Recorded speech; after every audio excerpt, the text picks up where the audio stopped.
Okay, clock on the wall looks like it's 7 o'clock. So I will call to order this planning commission meeting for May 14th, 2020, and ask for approval of the agenda. Can I get a motion? Make a motion to approve. Second. All in favor? Aye.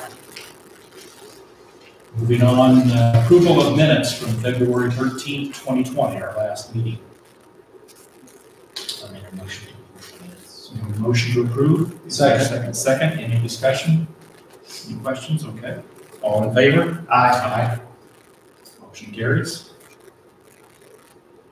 No public hearings, but on new business to consider final plat lot split of 254 Trickham Creek Road, applicant Glenn Redwood. Mr. Troquet, would you like to? For her, I'll kind of go through. Applicant Ms. Redwood has submitted a final plat for revision to split her currently 15-acre lot into 2 separate lots, an 8.7 and a 6.7 acre tract. Stated purpose of this lot division is allow for the construction of a second principal structure on the land directly to the south. I believe that's going to be the smaller lot. We're still working with the surveyor and the applicant on a couple of items that the technical review committee is looking for. Other than those things, we do recommend approval. So just kind of the standard stuff. The existing zoning is R12. Existing land use is residential / agricultural homestead. Surrounding zoning districts are to the north R12. To the east is LUR, which is limited use residential in the Southampton subdivision. And then to the west is unincorporated Fayette County AR. Site improvements include water. Size of the property again is 15 acres. This lot split is compatible with the future development map and comprehensive plan. The future development map character area is estate residential.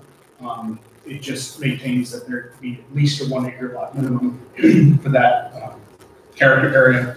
For the zoning map, similar situation. It is compatible with R12 zoning standards, which requires at least a 1 acre lot minimum size.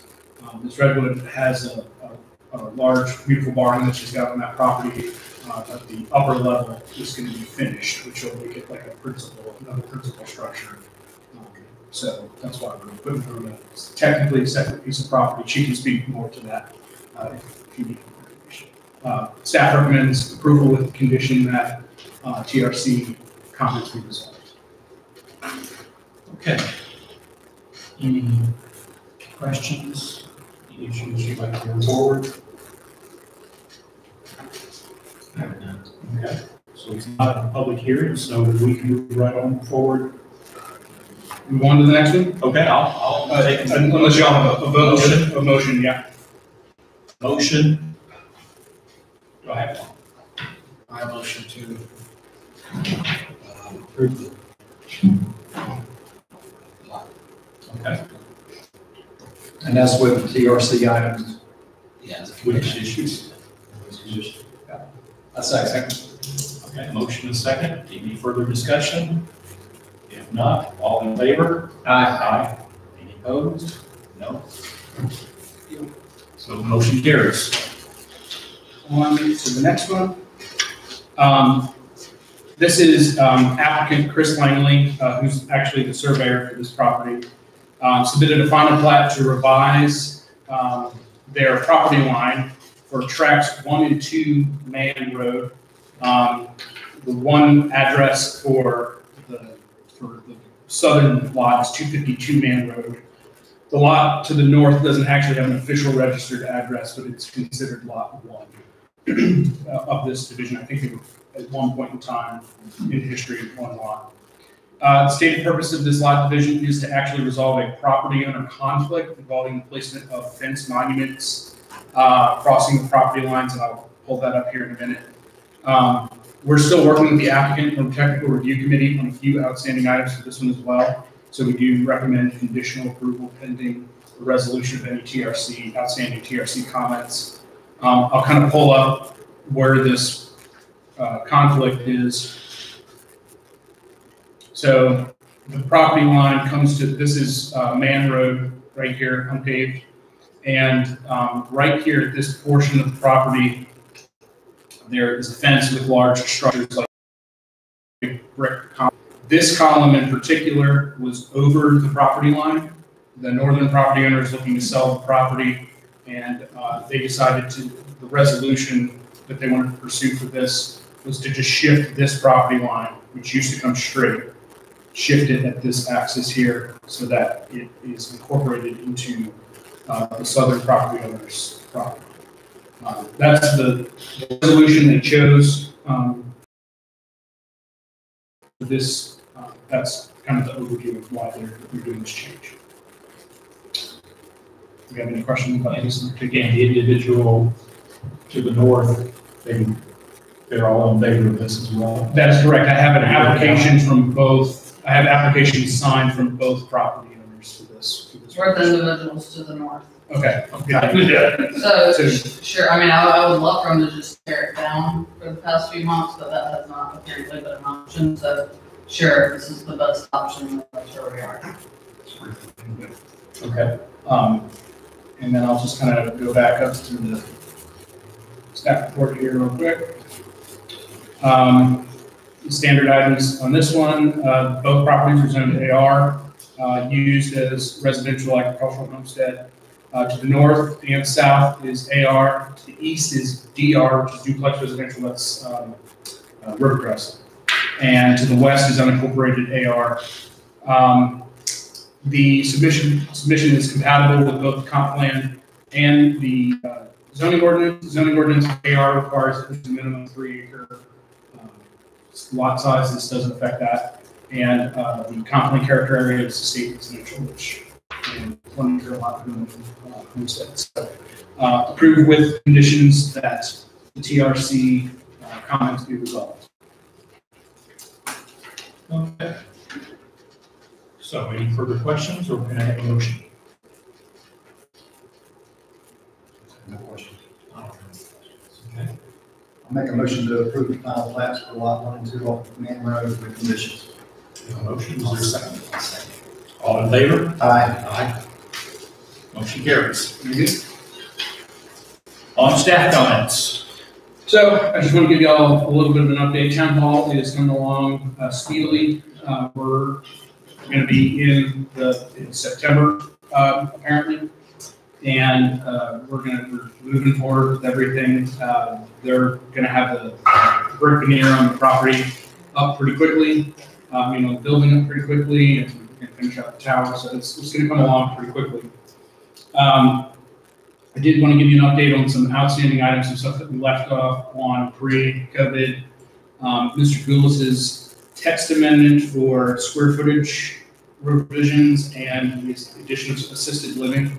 That when it came to you guys, went to council, excuse me, and they wanted staff to kind of re-present the items because if you remember, there were a lot of ancillary connected ordinances that were affected when we touched square footage and things like that. So he was talking about the applicant was just requesting C1. However, there were things for consistency's sake that we would change in C2 and things like that. So it's going to come back to you guys with it's going to be advertised for all of those items to be included. So all those ancillary things that were connected to his request are going to kind of be presented with this. We will have to visit that square footage situation again. We will. So if you can have the same recommendation as you did last time.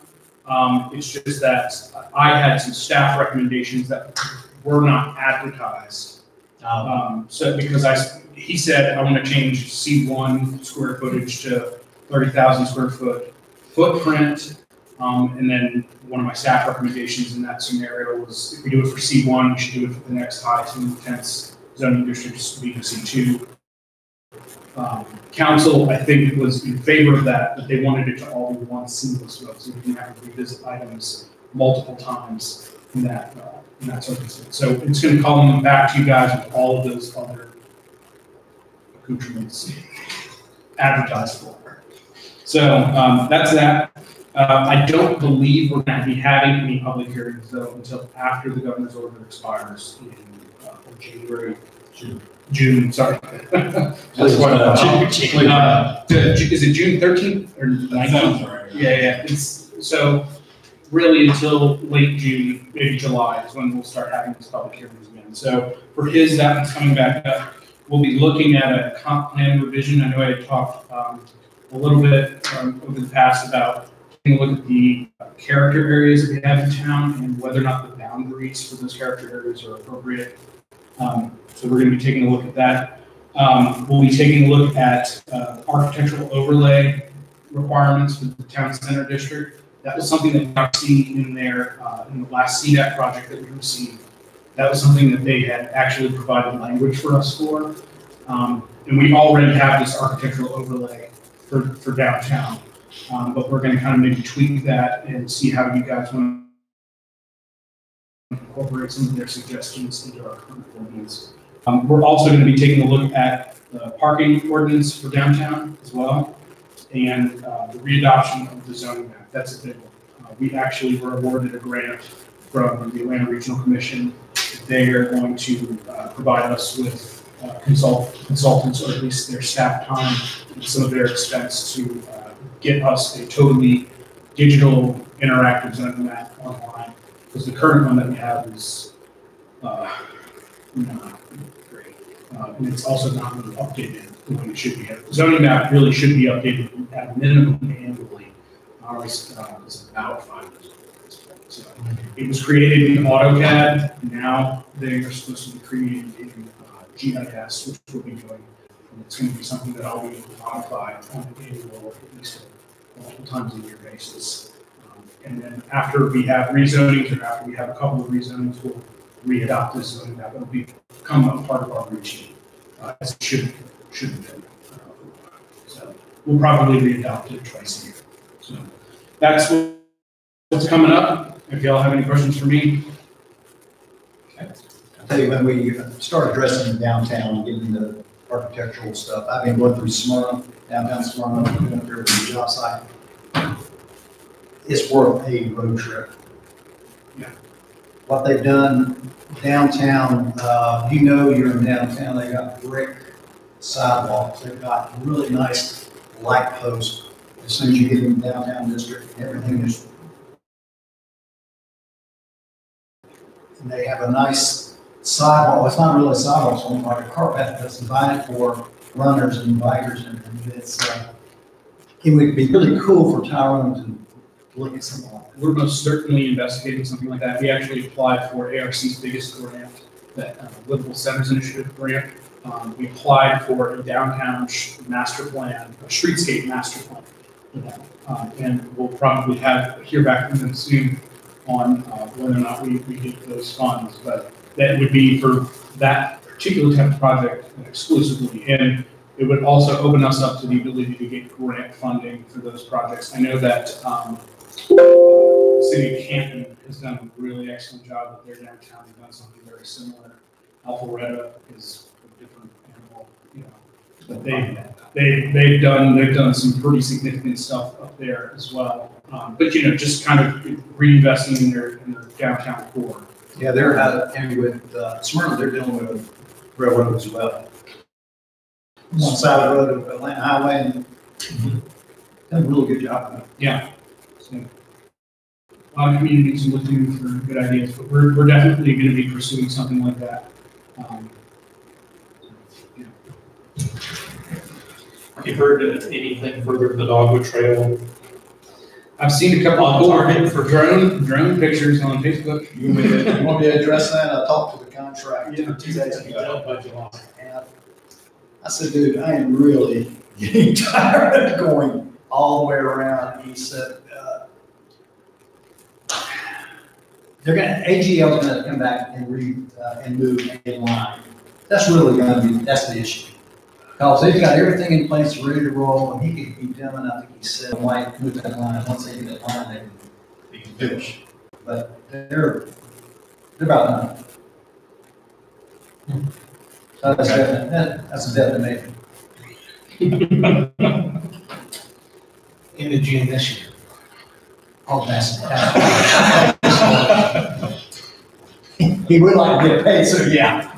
Well, July 8th makes a full year. Yeah. Okay, any commission comments? It's good to see you all. Yeah. Yeah, excellent person, that's good. Actually feels good to be back. Okay, if no other thoughts, comments, motion to adjourn? Motion. So moved. We're done. And we